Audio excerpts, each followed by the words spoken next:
जय हिंद, मैं आपका भाई हर्षित ठाकुर। तो आज हम बात करने वाले हैं जो आपका मिडिल ईस्ट में कॉन्फ्लिक्ट चली है, जिसका इफेक्ट अब इंडिया पे भी पड़ रहा है। तो इस कॉन्फ्लिक्ट को स्टार्ट हुए मोर देन 1 वीक हो चुका है।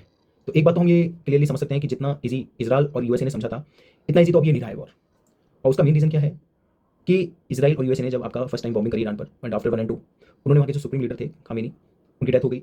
और हाई लेवल के जो ऑफिसर्स थे उनको भी टारगेट किया गया, उनकी भी डेथ हुई ईरान में। और बिफोर 1 एंड 2 मंथ्स ईरानी peoples were protesting against the government. बदलने के लिए वो वहाँ पर कर रहे थे, बट आफ्टर द डेथ और खामेनी ऐसा कुछ देखने को नहीं मिला कि वहाँ के लोगों में बिल्कुल भी सत्ता बदलने की इच्छा है। But they are strongly stand with the Iran and that's good really. और सेकंड थिंग ये आती है कि जैसे यूएसए और इजराइल ने सोचा था कि इस कॉन्फ्लिक्ट को 1-2 दिन में खत्म कर दिया जाएगा, ऐसा तो होता बिल्कुल नहीं दिख रहा है, क्योंकि ईरान भी बैक नहीं हो रहा है, बिल्कुल आपका पीछे बिल्कुल नहीं हट रहा है। और बल्कि ईरान जो है अब वर्ल्ड को ये दिखा रहा है कि अगर ये वॉर लंबी चलती है तो कितना ज़्यादा लॉस हो सकता है। वो हर कंट्रीज़ के दिमाग में ये कंसीडर करना चाहता है कि ये वॉर हो हमारी रही है, बट इसका इफेक्ट आप पे भी पड़ेगा। वरना तो ईरान, यूएई और आपका सऊदी अरब ऐसे कंट्रीज़ पर बॉम्बिंग नहीं करता अपनी मिसाइल से। अब सेकंड थिंग आती है कि इंडिया पे इसका कैसे इफेक्ट पड़ता है। तो इंडिया पे फर्स्टली थिंग तो नेगेटिव तो नहीं बोल सकते, नेगेटिव पड़ रहा है, बट एक उसमें बोल भी सकते हैं।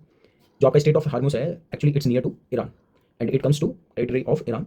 तो अभी ईरान क्या कर रहा है ना कि बॉम्बिंग कर रहा है, जो भी वहाँ से शिप्स जा रही हैं, तो शिप्स आनी तो काफ़ी ज़्यादा मुश्किल है वहाँ से। और इंडिया के पास में आपका 40 डेज़ का ऑयल रिजर्व है only. It's bad news. China is having for 200 days reserve and Japan is also, but we have only 45 days oil reserve. तो वॉर कहीं स्टार्ट होगी फ्यूचर में, तो it's not a good sign. और इस जो conflict है ना, इसमें मुझे एक अपने मैं क्रेडिट देना चाहूँगा। और जो ऑपरेशन सिंदूर में ब्रीफिंग दे रहे थे हमारे इंडियन एयरफोर्स के ऑफिसर, उन्होंने बहुत ही अच्छी बात बोली थी और मैं उस चीज़ को ना बिल्कुल समझ पा रहा हूँ। And I can say proudly we won operation Sindoor